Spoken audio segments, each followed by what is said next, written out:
before we begin, I'd like to express a big thanks and special shout out to Bayside Chrysler Dodge Jeep Ram, located in Annapolis, Maryland, for allowing me to come out and film the 2018 Dodge Journey.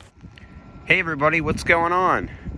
For today's video, I'm proud to present to you this 2018 Dodge Journey SE.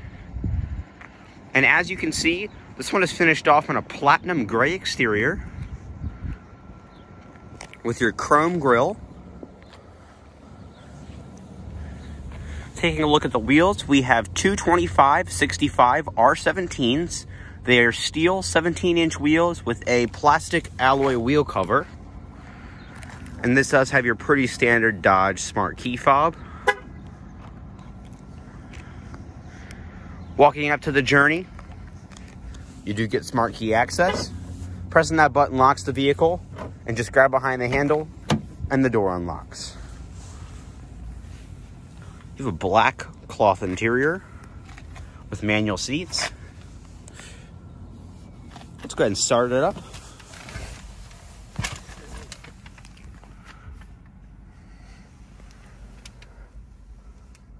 Stepping inside the Journey. To start, all you have to do, keep that key inside the interior, put your foot on the brake, and locate the dash-mounted button to start the engine.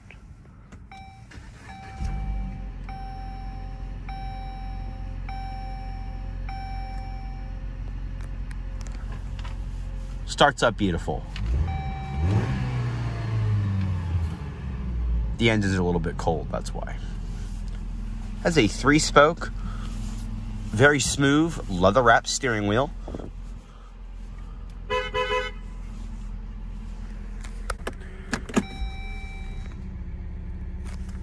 As well as an automatic transmission with your manual shiftability. You have a floor-mounted parking brake. This one has 40,610 miles, very low. Let's go ahead, put on the headlights, the high beams, and the hazards. All four windows, actually the driver's window is fully automatic. The rest of them are all just regular windows. Takes that key with us. The vehicle will chime from the inside to let you know that the key fob has lost proximity to the Journey, and the vehicle is still running. Along the front, you have your halogen daytime running lights, but right now they're halogen high beams, your halogen regular low beam lights, and your halogen turn signals. No fog lights on the SE model. If you move up to the SXT, you do get the additive of fog lights. Overall, this is a pretty nice vehicle. I actually really like Dodge Journeys. A lot of people hate on them for reasons. I'm not going to say they're obvious, but a lot of people do hate Dodge Journeys, and I kind of see where you're shooting at. The Dodge Journey looks a little bit like a minivan. It gets a lot of styling cues from the Grand Caravan, which has since been discontinued, and the Journey has also been discontinued. The Journey really isn't that bad of a vehicle. It has a 3.6-liter Pentastar V6, and you get a 5-speed automatic transmission. For 2020, you could actually only get a 4-cylinder model with a 4-speed automatic transmission, which is pretty interesting, which I think they were trying to do to limit the production numbers because they were discontinuing them for 2020. Along the front, you have your pretty aggressive headlights and your standard T-post Dodge grille. We're going to go ahead and pop the hood.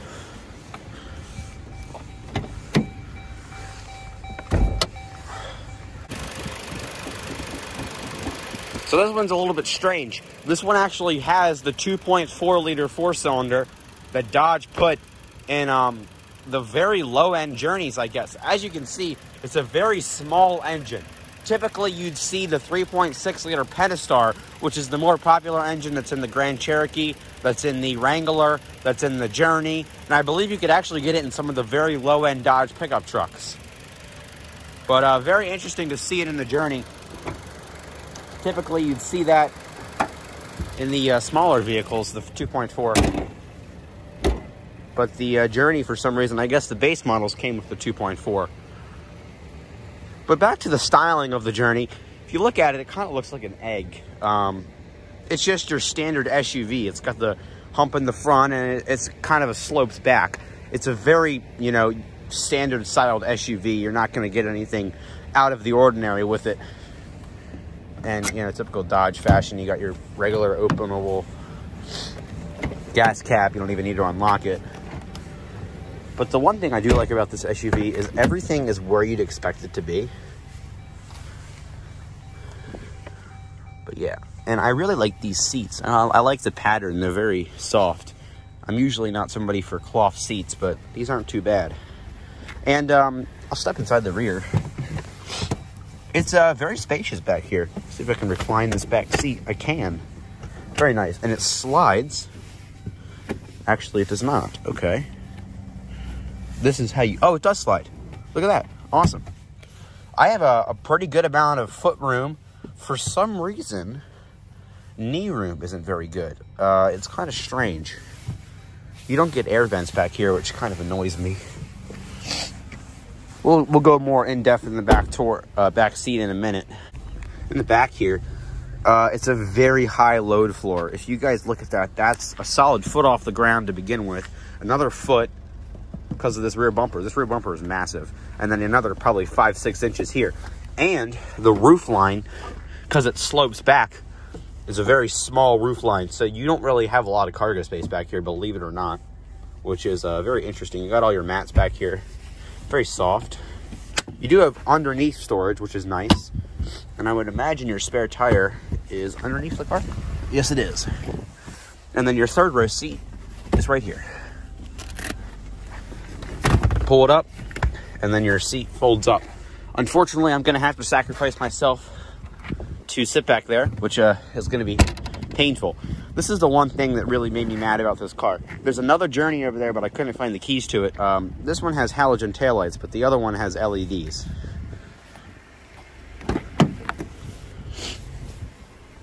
In the back, you can fold the seat entirely to get into the third row, which is nice to see. And we'll go ahead and step inside. And we're going to trap myself in here. Okay, so actually, as a matter of fact, sorry, Journey, for hating on you. Headroom sucks. I'm 5'9", and I got about an inch. Not good at all. Footroom is terrible. I have nowhere to put my feet because there's no cutout between the... There's one right there, but it's just not comfortable. And this seat isn't even pushed all the way back. So I wouldn't recommend this third row. I'm going to try and see if I can't get out of here. That is very nice, though. As you can see, they put the lever up high so that the people in the back could reach it. So yeah, this is what I'm talking about. To actually have an adequate amount of room for the third row, you got to push the second row really far forward. And then it completely robs your second row passengers of room. So see that? Now you're in a coupe all of a sudden. And you can slide it back. And then you have a good amount of room. But you lose all your third row space. You get typical Dodge fashion cheaping out on random stuff. There's no storage pocket in the passenger seat, which is really strange. But it's not a very upright seating position. So you have a lot of cushioning. So if you actually do want to push your knees against the seat, that's not really that big of an issue because you have space to do it. Very nice, though. You get a fold-down armrest. Very soft with cup holders. This is kind of interesting of what Dodge did. There's an adjustable headrest for the middle passenger. But it's also the cup holder. That's pretty interesting. And it's also a somewhat flat floor. It's not too big of a hump in the floor. But this middle seat is really not that terrible. So this is a good vehicle for a family of 5. And I'm sorry, I spoke wrong earlier. You do get vents in the roof. And you can turn the fan speed on. There's also some back there for those third passengers. A little map light. And you actually have HVAC controls right here. I'm not sure how they do this with a sunroof. I'll have to go look at that SXT over there because I know that one has a sunroof. I'm not sure like if they can actually fit a sunroof right there with the HVAC controls. I'm not biased to any of these vehicles to begin with. I step inside of a review. I've never sat inside of a Dodge Journey, let alone drive one before. So this is my first time in a Dodge Journey. I have to say, in the front, you have lots of room. The only thing I wasn't a fan of is when I drove it around a lot. This dashboard is really big, so it almost feels like you're really far away from the front of the car, which kind of is a personal pet peeve of mine. But yeah, this center console is extremely soft. It's very padded. You get adjustable storage in here, and it's actually a pretty large center console. You also get a 12-volt outlet in there, some storage behind there, and I believe it slides. No, it does not. Your shifter is actually in a really good spot. It's right there. 2 cup holders here, and a very deep storage pocket with an aux jack and a 12-volt outlet, and another 12-volt outlet. Sorry, that's a USB port, not a 12-volt outlet. CD changer. I can't tell you the last time I've seen a CD player in a car in 2018, but everything in here is soft touch, which is really surprising. I can't tell you the last time Dodge has actually put soft touch stuff in their car, but they actually did this time. So, nice job, Dodge. Go ahead and turn on the radio. Weekend edition, holiday edition. Everything is where you'd expect it to be. All the buttons are in the right spot.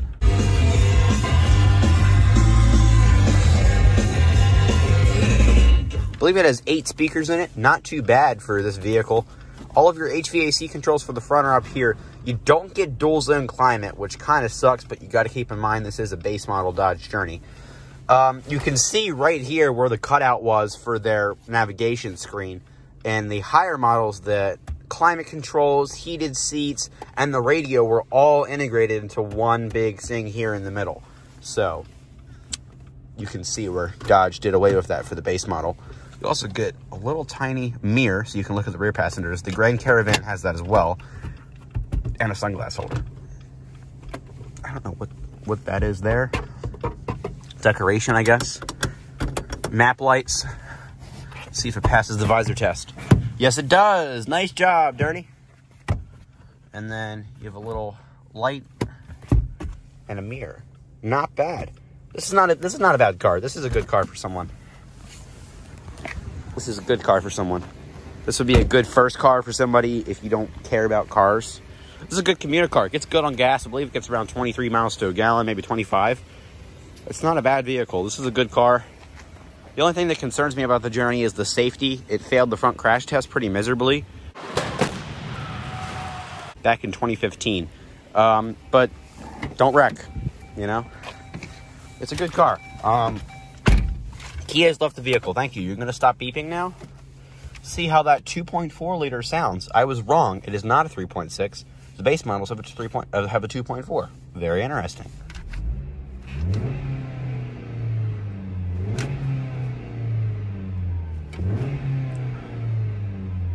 It just sounds very wimpy. Yeah, very wimpy.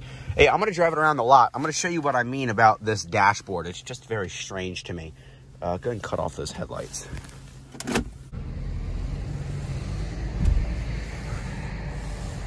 So, the steering is extremely light in this vehicle. As you can see, it takes very little effort to steer it. Very little effort. So I'll go this way.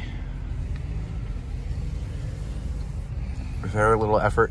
And the steering itself, oh, there's a Supra. Let's not hit that. There we go. See, it's a very maneuverable vehicle. Oh, there's a second Gen 4 right there. Very maneuverable. And it parks very easily as well. I'll park it right here. So, yeah, it parks easily. There is no backup camera, which is a little bit of a nicety to have, but fortunately you don't get that on the base model.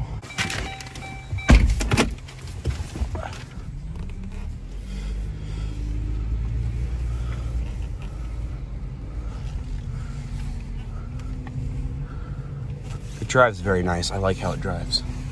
A lot of people hate how this car drives because it drives like a minivan, but minivans are very easy to drive. Horn test. Very aggressive horn.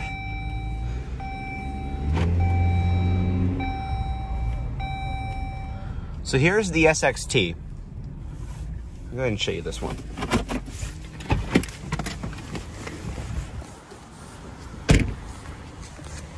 So this one's actually a really good color. I love this color. This car is $25,000, so here it is, SXT. It's like a Nardo gray. It's almost like the color of primer. Look at this color. It's very shiny. I love how it looks. I love the wheels too. It's locked, of course. They always lock them. This one does not have a sunroof, and it does not have the fancy navigation. See the LED taillights? Those are my favorite. I love those so much. But I love the exterior. It's a little bit different. You get fog lights, and you notice how the front bumper is different. It's a little bit of a different vehicle. It looks very good, though. So that's going to conclude our video of the 2018 Dodge Journey SE.